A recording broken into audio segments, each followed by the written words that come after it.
nuestras ofertas móviles. Más información bajo www.de móvil.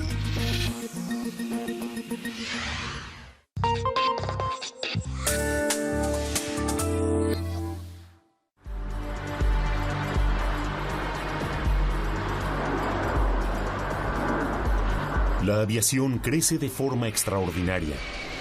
A nivel mundial, en la actualidad viajan en avión el doble de personas que 10 años atrás. Y en 20 años serán 3 veces más que hoy. Para que la aviación no se convierta en el asesino del clima número 1, los ingenieros tienen que desarrollar aviones más económicos. Cuanto menos combustible se consume, menos gases de efecto invernadero llegan a la atmósfera. Y esto protege al clima. Por eso, los científicos investigan el ecoavión del futuro. Por ejemplo, en Augsburgo. Aquí, una avioneta ya vuela con motor eléctrico y ecoelectricidad. Una sensación de vuelo completamente nueva. Es muy silencioso y agradable, con un ruido parecido a una turbina. Y sin vibraciones como se sienten en un avión normal con pistones. No se tiene nada de eso. Los grandes aviones de pasajeros, como el Airbus A320, no se pueden cambiar de hoy a mañana a motores eléctricos, pero sus turbinas sí pueden mejorarse. Luego de décadas de desarrollo, las docenas de rotores que componen cada turbina aún no están óptimamente alineados. Aquí es donde se puede ahorrar la mayor cantidad de queroseno en un avión de pasajeros. Imaginemos que un avión vuela de Múnich a Nueva York. Entonces sería el equivalente a una pequeña piscina de las que quizás instalaría en su casa que se ahorraría aquí. Hasta ahora, todos los rotores de una turbina están unidos con un eje fijo y por eso rotan con el mismo número de revoluciones.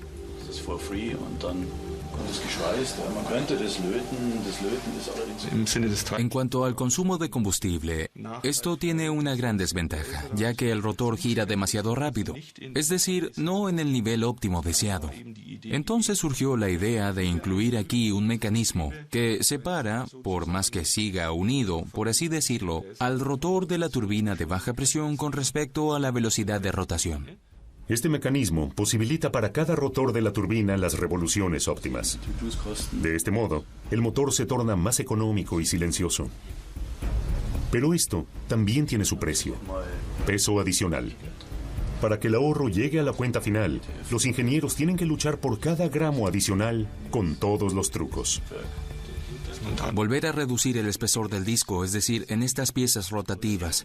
Intentar quitar algo en el grosor de la pared.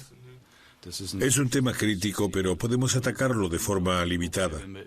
Pero si determinamos que las temperaturas son más bajas, podríamos reducir el grosor de las paredes. Intentaremos quitar cada centésima y cada milímetro y luego estudiar los resultados de este ensayo.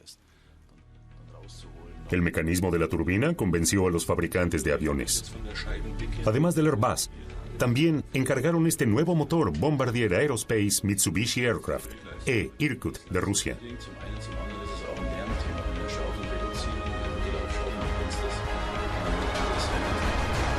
Mientras que algunos científicos mejoran aún más los turbopropulsores, otros ya investigan en el propulsor del avión del mañana, el propulsor eléctrico.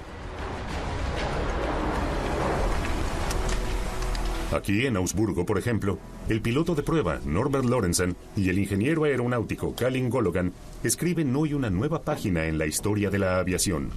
En breve, despegará su avioneta con motor eléctrico, el Electra One, para su primer vuelo.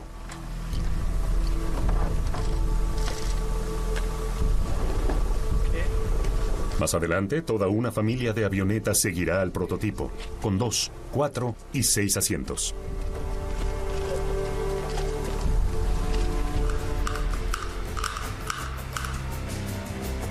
La historia de Electra One comenzó hace 2 años, cuando Kalin Gologan notó que las baterías de iones de litio de las computadoras portátiles y los teléfonos móviles son relativamente pequeñas y livianas comparadas con la cantidad de energía que pueden almacenar. Pasaron 2 años antes de que Gologan revolucionara la aviación con esta tecnología superior de baterías.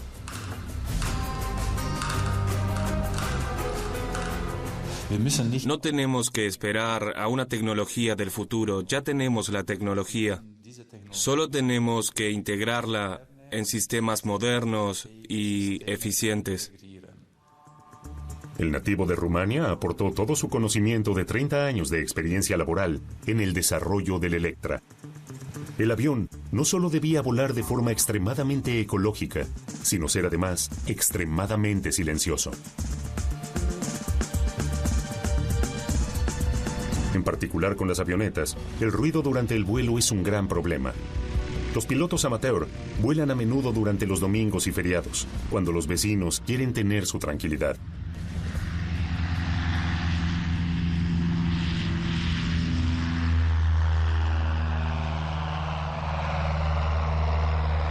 Klingon no solo redujo el ruido del motor con el Electra One, sino que también consideró la reducción del ruido durante el diseño del prototipo.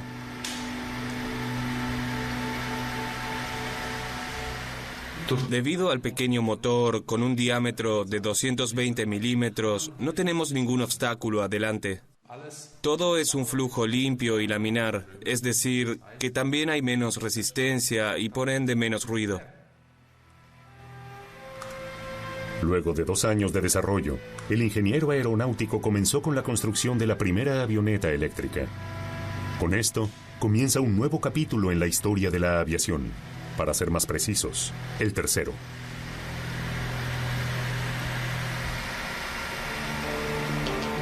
En los primeros años de la aviación, las aeronaves solo volaban con hélices. Hace 75 años, Hans Pabst von Ohain y Frank Whittle inventan a la vez el turbopropulsor y revolucionan por primera vez la aviación. El nuevo motor duplica inmediatamente las velocidades de vuelo.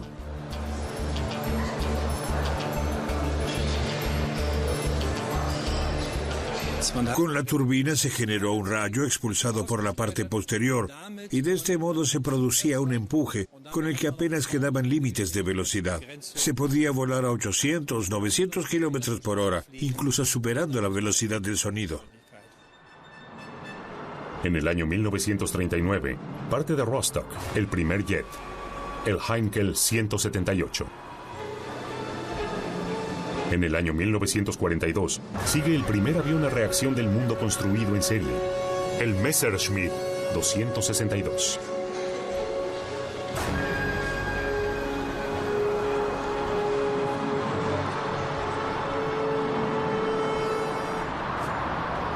El caza entra en operación durante los últimos años de la Segunda Guerra Mundial y consume, en su variante de 2 plazas, unos 150 litros de querosene por cada 100 kilómetros de recorrido por pasajero.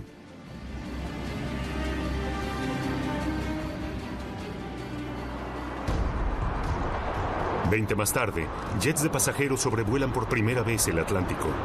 El consumo por pasajero cada 100 kilómetros es ahora de solo 15 litros. Actualmente, el nuevo Airbus 380 consume incluso menos de 3 litros por pasajero cada 100 kilómetros.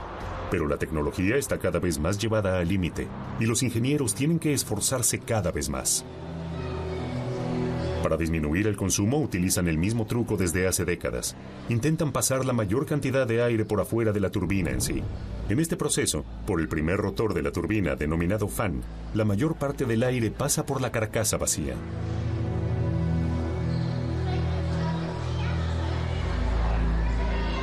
El primer flujo pasa por la turbina, por el compresor, la cámara de combustión y la turbina. Y la segunda turbina, la de baja presión, impulsa al gran fan. La mayor parte del empuje se produce por este flujo de aire que pasa por al lado del propulsor y por eso se intenta, como el fan aquí, una especie de hélice, construirla del mayor tamaño posible. En las actuales turbinas, el ventilador genera 5 veces más empuje que la turbina en sí. Los expertos hablan de una relación de flujo secundario de 5:1. Cuanto más elevada la relación de flujo secundario, más económico el propulsor. El nuevo Airbus 320 lograría alcanzar incluso una relación de flujo secundario de 12:1. Pero solo si el desarrollo de turbinas de MTU Aero Engines funciona como estaba planeado. Ahora, los ingenieros verifican los primeros rotores de la turbina. Bien, ponlo aquí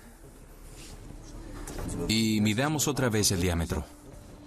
Los rotores de la turbina tienen que encajar con una perfección de 1/10 de milímetro con la carcasa, ya que de otro modo, los gases calientes pasarían por el costado de la turbina y aumentarían el consumo de combustible. ¿Qué dice la medida? Encaja justo. Hagamos una medición de control del otro lado. Los últimos 3 rotores de la turbina fueron desarrollados y fabricados aquí, en Múnich. Estos extraerán energía de los gases calientes de la cámara de combustión y la transferirán al mecanismo delantero. Tenemos 5 pasos en una turbina de cuerpo angosto como esta, pero aquí tenemos 3. Es una reducción notable de partes, pero debido al aumento de revoluciones genera incluso más potencia que la turbina de 5 pasos. Los técnicos de Múnich ensamblan los rotores de la turbina en la carcasa y el ensamble final del propulsor se realiza en los Estados Unidos. Luego, el propulsor completo volverá a Múnich, donde los técnicos instalarán sensores y lo verificarán en el puesto de ensayos.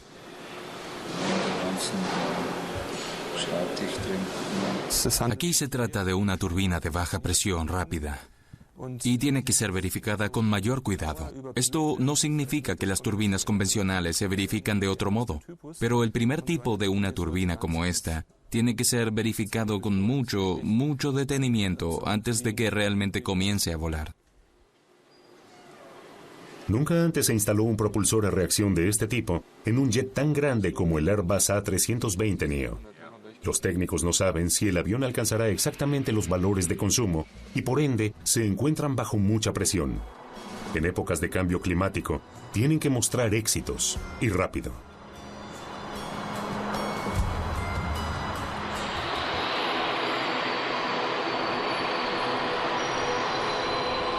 La aviación crece a pasos agigantados y los aviones emiten el 2% de los gases de invernadero a nivel mundial, pero son responsables de hasta el 8% del calentamiento global. No solo emiten CO2, sino también hollín y agua. Esto produce cristales de hielo y las franjas de condensación, influyendo en la formación de nubes.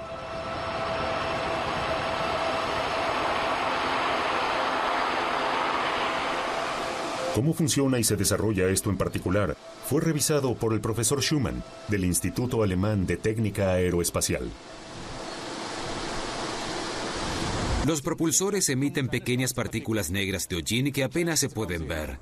Estas forman el núcleo de las partículas de hielo en el aire húmedo. Cuando son pocas partículas de hollín, se forman grandes partículas de hielo que caen rápidamente y con poca influencia en el clima. Si hay mucho hollín, se generan muchas pequeñas partículas de hielo con mayor longevidad y mayor influencia en el clima. Existe una relación entre las emisiones de los propulsores y la influencia en el clima de las franjas de condensación. Cuando el profesor Schumann investiga las franjas de condensación, hace equipar un avión de investigación en Oberpfaffenhofen, en Baviera. El Falcon volará directamente dentro de la franja de condensación de los aviones y las analizará con una serie de instrumentos de medición.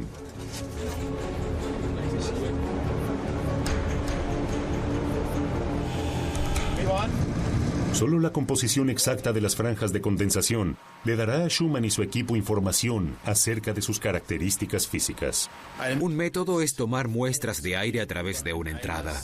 En el instrumento de medición se ilumina con un láser y los reflejos de la luz en las partículas individuales que se ven allí son contados y analizados en su intensidad. Con la intensidad se pueden deducir luego las características de las partículas. Los vuelos son arriesgados. Los aviones de pasajeros no solo generan franjas de condensación, sino también peligrosas turbulencias. Y es exactamente allí donde tiene que ingresar el Falcon.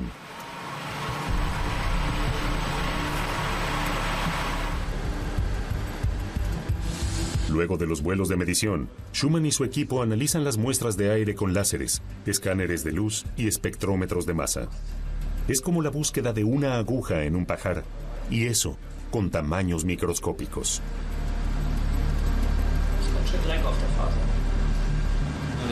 Aquí puede ver, si gira la fibra un poco hacia adelante, la suciedad también gira. Tiene que empujar hacia adelante la lámpara para verlo. Y la fibra está sucia. Lo veo. Esto tiene el tamaño de 6-7 micrones.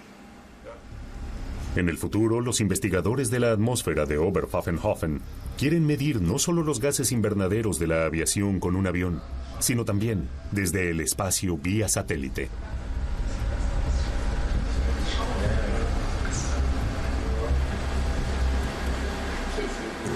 Esta construcción de ensayo sirve para el desarrollo de un nuevo aparato de medición óptico, un medidor que será utilizado finalmente en el espacio, desde donde podremos medir la concentración de gases de efecto invernadero, en particular el metano y en el futuro también el dióxido de carbono.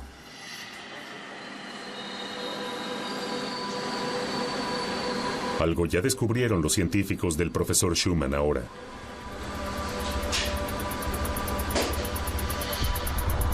Las franjas de condensación y las nubes reflejan los rayos calóricos.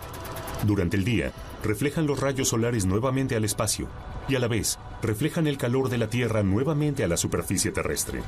¿Qué significa esto para el clima?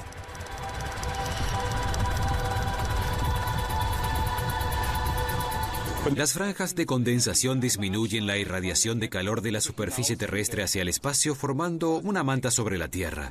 Por otro lado, tienen un efecto enfriador, ya que reflejan parte de la luz solar al espacio, y así las franjas de condensación tienen un efecto de enfriamiento durante el día y de calentamiento durante la noche. De cualquier modo, las franjas de condensación aportan de forma probada al calentamiento global. Por eso es importante que los propulsores de avión no solo sean más económicos en el futuro, sino que también emitan menos partículas de hollín.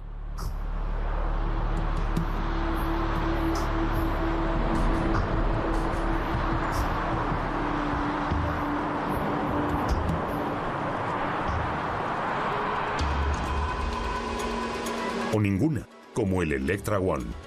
Los aviones eléctricos volarán, al igual que este prototipo, completamente libres de emisiones. Colin Gologan hizo fabricar el motor para su avioneta por la firma Geiger Engineering en Bamberg, en Franconia. Su rendimiento es de 20 caballos de fuerza. El motor eléctrico es muy eficiente. Solo consume un cuarto de la energía de cualquier motor convencional de combustión. Por eso, no debe sorprender que sea más liviano y pequeño. Sí, es muy pequeño. Solo pesa 4,56 kilogramos y es un motor externo. Por un lado fijamos el fuselaje y el otro lado gira con la hélice. Una ventaja muy importante son las bajas revoluciones. Solo gira a 1450 revoluciones durante el viaje y de este modo casi no hay ruido de la hélice. ¿El secreto del motor? No tiene engranajes. Esto aumenta el grado de eficiencia y reduce enormemente los ruidos de propulsión, ya que el motor y la hélice giran siempre con las mismas revoluciones. Y producimos este número bajo revoluciones, sin engranajes. Otros motores necesitan engranajes para obtener revoluciones tan bajas, y es prácticamente una prolongación de nuestro casquete de la hélice. Esta forma se prolonga luego directamente a la forma de nuestro fuselaje y de este modo no provocamos ninguna resistencia adicional. Pero antes de que el ingeniero instale el motor, monta las alas del Electra One y ajusta las superficies de control, como por ejemplo los alerones de aterrizaje. El avión eléctrico necesita las superficies de control también para el despegue. Tenemos 3 posiciones, 40 grados para el aterrizaje y 10 grados para el despegue. Al tirar de esta palanca para atrás, se obtiene primero la posición de despegue y al final la posición de aterrizaje. Incluso con un fallo del motor, los alerones de aterrizaje posibilitan un aterrizaje controlado. Por ende, el piloto siempre está asegurado. Así se puede controlar el ángulo durante el aterrizaje, ya que de otro modo se llega demasiado plano. Con un avión con una alta relación de planeo, si no se tiene suficiente extensión de alerones con 40 grados, se llega demasiado plano y no se llega a la pista. El fuselaje del Electra también sería más silencioso que en los aviones comparables con propulsor convencional. Por lo tanto, Gologan puede incluir más acumuladores y extender de este modo el tiempo de vuelo. Pero con esto, lucha constantemente con contratiempos. El eje no está limpio.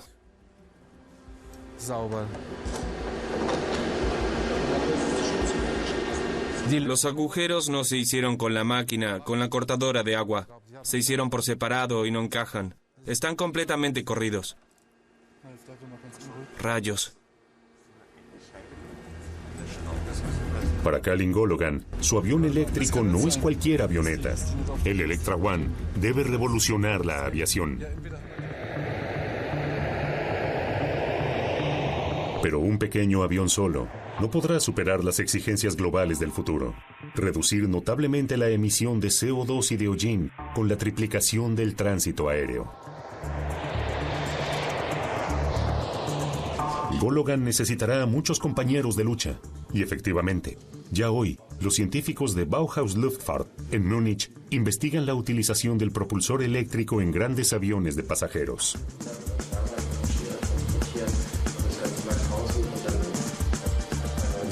Seguramente no volaremos a algún lado con un A380 eléctrico, eso seguro. Pero lo que vemos con estas avionetas eléctricas seguramente son el primer paso y veremos el vuelo eléctrico en ciertos segmentos. Estoy convencido de ello. Para los grandes jets de larga distancia, los acumuladores actuales no sirven. Se necesitarían demasiados para sobrevolar el océano. Por eso, los científicos buscan nuevos caminos. Investigan propulsores eléctricos para impulsar aviones de pasajeros. Tendencias y desarrollos parecidos se ven también en el sector automotriz con la movilidad eléctrica, pero las exigencias en el área aeronáutica son más elevadas en cierto nivel, porque el avión reacciona de forma mucho más sensible al peso.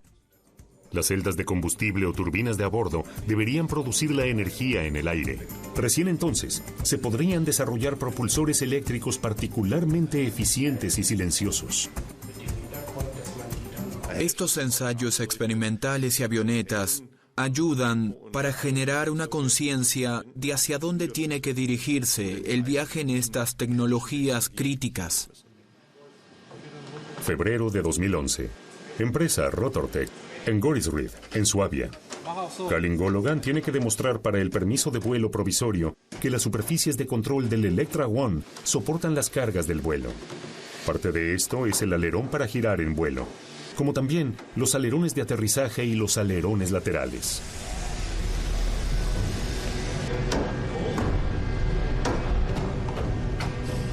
Pero las superficies de control aún no se mueven como es lo deseado. Ahora está neutral, pero ya estoy hasta el tope izquierdo. Esto no puede ser. Algo está trabado aún. No es que tenemos la barra izquierda del lado derecho. ¿Se habrá confundido algún mecánico de su equipo en la instalación de las barras de control? Gologan decide volver a extraer la barra de comunicación al alerón lateral derecho.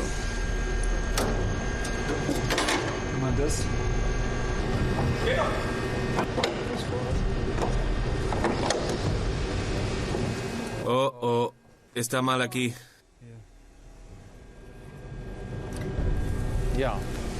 Un momento. La barra estaba al revés. ¿Qué cosa? El arco va hacia abajo, ¿sí? Tiene que estar así. No lo gires. Calin Gologan encontró el problema. Junto con su mecánico, quiere volver a instalar la barra de control. Ya no sé en qué posición está. Creo que sí es al revés. Entonces yo estaba equivocado porque la elevé demasiado. Otra vez afuera. Demasiado larga. La barra puede cambiar su longitud a través de una rosca. Con un par de giros, Calin Gologan logró la ubicación correcta. Ahora se ve bien. Era menos de 1 centímetro. Ahora al medio. Encaja. Bien. Para obtener el permiso provisorio de vuelo, ambas superficies de control tienen que soportar 1.5 veces las fuerzas máximas de vuelo. Si los alerones soportan esta prueba, obtienen el permiso. Ellos determinan las fuerzas concretas con una balanza colgante.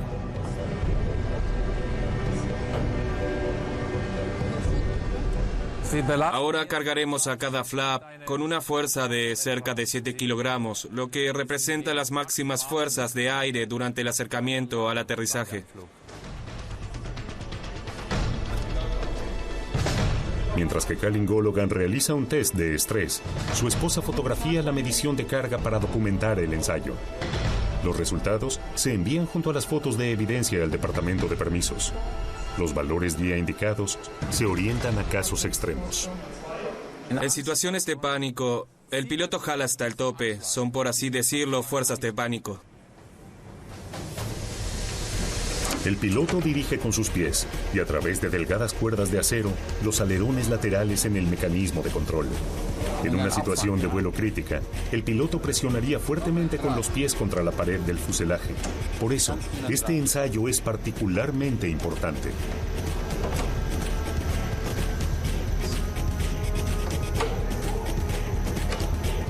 Sin embargo, no es fácil encontrar un buen lugar donde colocar la balanza. Gologan se sirve al final de una balanza casera. ¿Qué haces ahí? ¿Eh? No llegó a 90. Vamos, vamos, vamos. Sí. Gracias a Dios. Oye, jefe, fueron 85. ¿Quieres torturarnos? Aún no. Ahora lo tengo. Sí. ¿Qué sucede? Tenemos que hacerlo de nuevo. Tenemos que hacerlo de nuevo. ¿Te burlas de nosotros?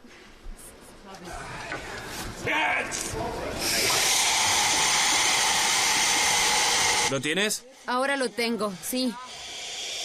Pero ahora son exactamente 90 kilos. El último acto de fuerza. Para estar seguro, Gologan vuelve a calcular todas las fuerzas y valores de medición. Cumplimos con todas las condiciones para el permiso de tránsito provisorio y ahora podemos también volar. Los test de estrés terminaron. Todas las condiciones están cumplidas. Ahora, Gologan necesita el permiso de vuelo provisorio en el buzón y luego pueden comenzar los vuelos de prueba.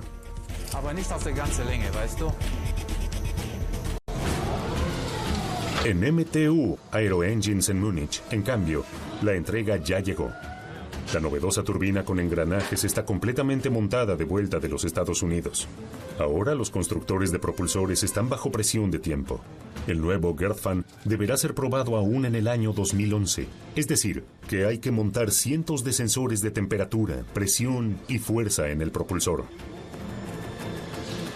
¿Qué resultará como resistencia? Depende del extensómetro. Si tiene cerca de 120 o 350 dms, tenemos siempre entre 180 en uno y 500 arriba en el otro. Durante las pruebas del propulsor, los ingenieros comparan los valores precalculados, como la presión, la temperatura y el flujo de aire, con los valores reales. Para esto, tienen que verificar primero la precisión de los sensores mismos.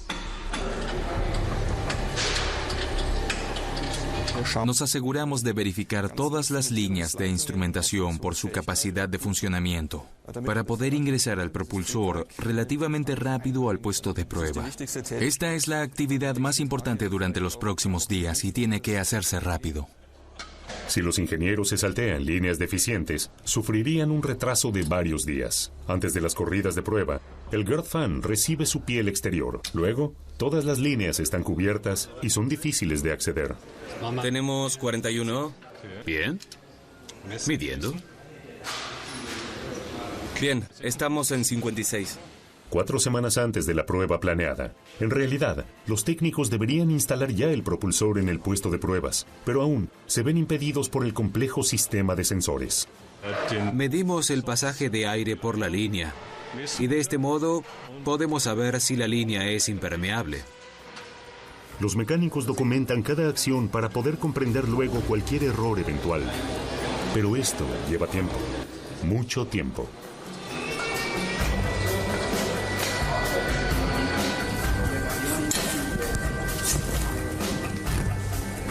Bien, ¿todavía no avanzamos? Se extiende.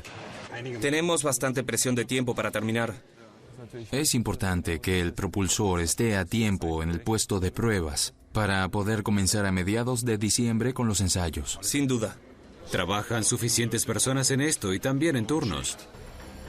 Los constructores de propulsores de Múnich tienen ahora una presión de tiempo adicional. El Gerdfan se vende mejor de lo esperado. A esto se suma que los precios del querosene aumentan. Las aerolíneas están desesperadas por aviones más económicos e insisten en la fecha de entrega acordada.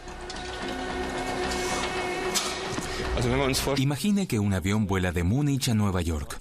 El ahorro en queroseno equivaldría a una pequeña piscina o de aquellas que quizás instalaría en su casa. Es por lo tanto significativo. El nuevo propulsor le permitirá ahorrar mucho dinero a las aerolíneas por su consumo reducido de combustible. Y otra ventaja del denominado Gerdfan es de importancia decisiva para las empresas aéreas.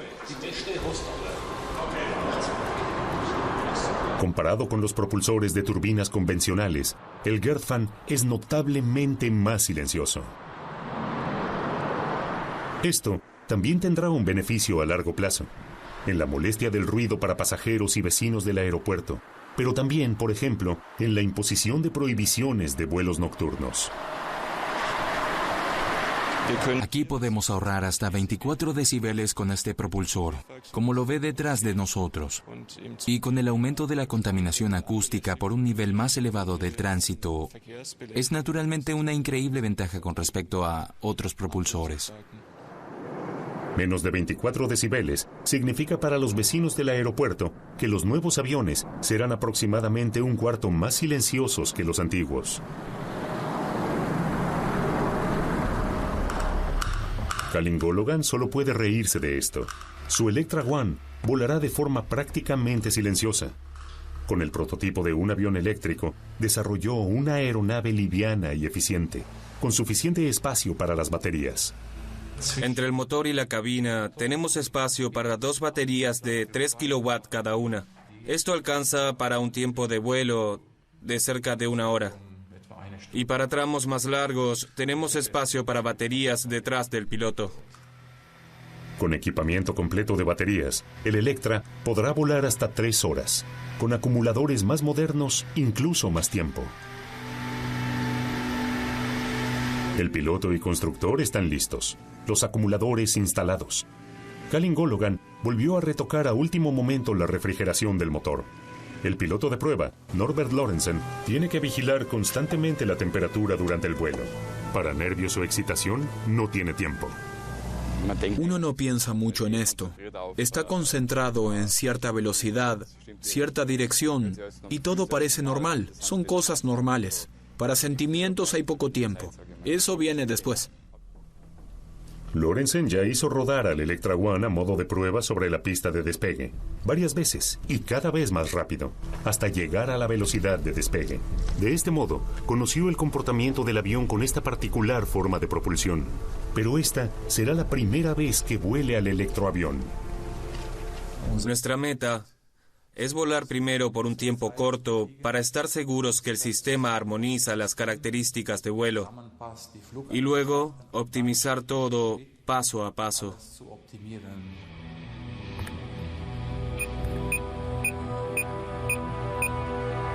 ...23 de marzo del año 2011... la torre del aeropuerto de Augsburgo da el permiso de despegue para el primer vuelo de pruebas del electroavión. Lorentzen rueda hacia la pista de despegue. Ya en el encendido de la hélice se nota lo inacostumbradamente silencioso que es el Electra One al rodar hacia la pista de aterrizaje. Gologan está nervioso. El despegue es lo que más exigirá al propulsor eléctrico. Si surge un problema, será ahora.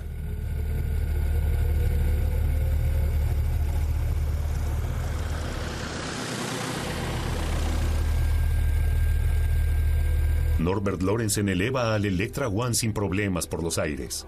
El cambio a último momento en la refrigeración del motor mantiene la temperatura en el área verde, y el comportamiento de vuelo resulta ser poco espectacular. Lorentzen da algunas vueltas sobre el aeropuerto de Augsburgo. Con un avión nuevo siempre es un momento tenso, pero ya habíamos hecho un par de ensayos de rodado en el suelo, y esto permite aprender un poco del manejo. Estábamos bien preparados, todo parece agradable y muy bien controlable para el vuelo. Lorentzen vuela 20 minutos en círculo sobre el aeropuerto. Prueba diferentes prestaciones del motor y también el rendimiento general de vuelo. Luego, inicia el aterrizaje, con el avión casi inaudible.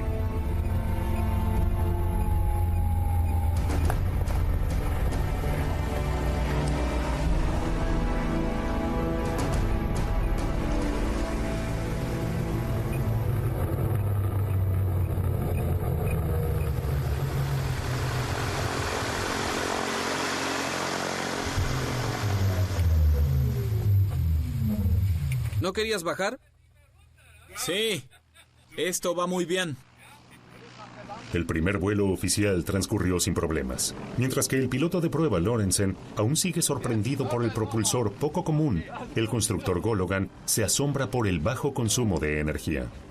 No quería bajar porque se divertía tanto.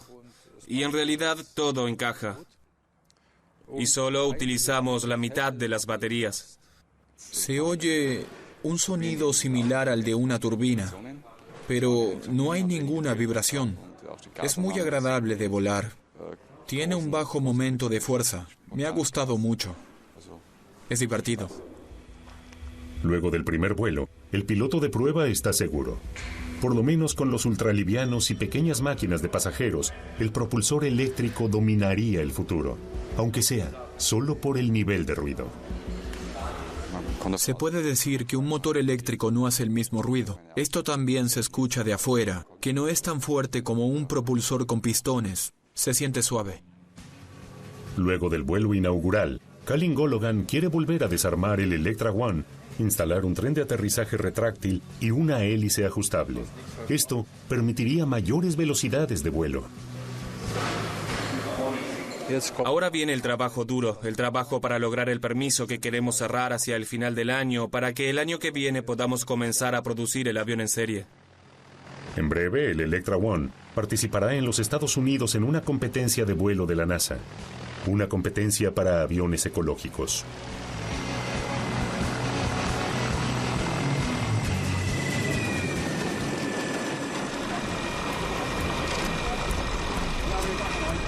De vuelta con los constructores de propulsores de MTU.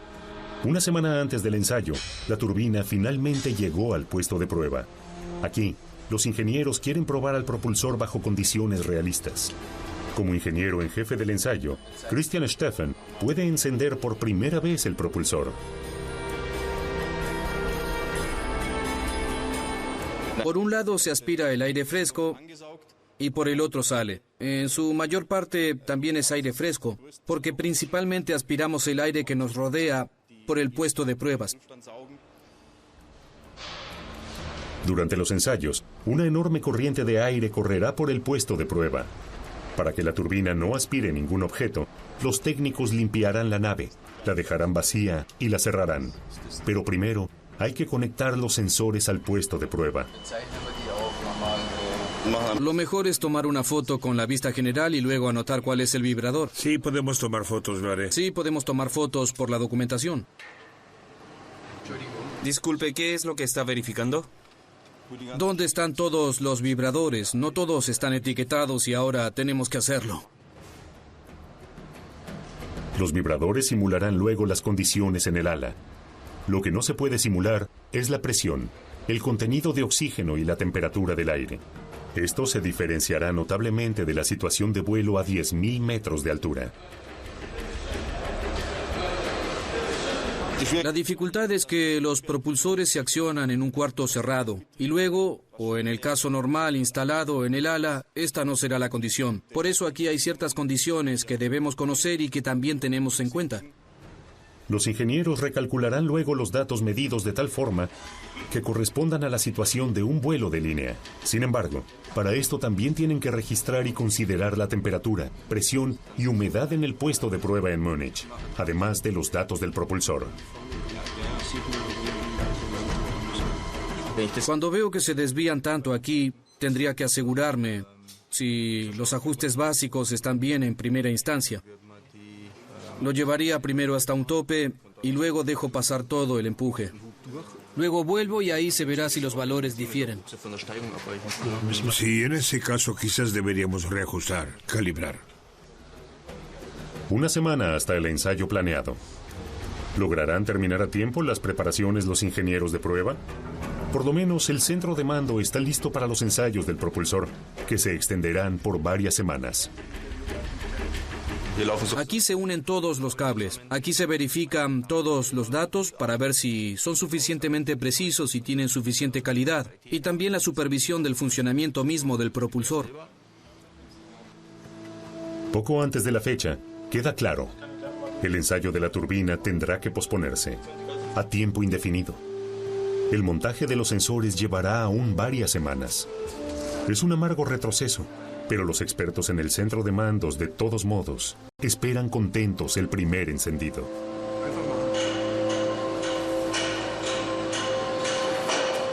El botón rojo. Con este activamos el propulsor.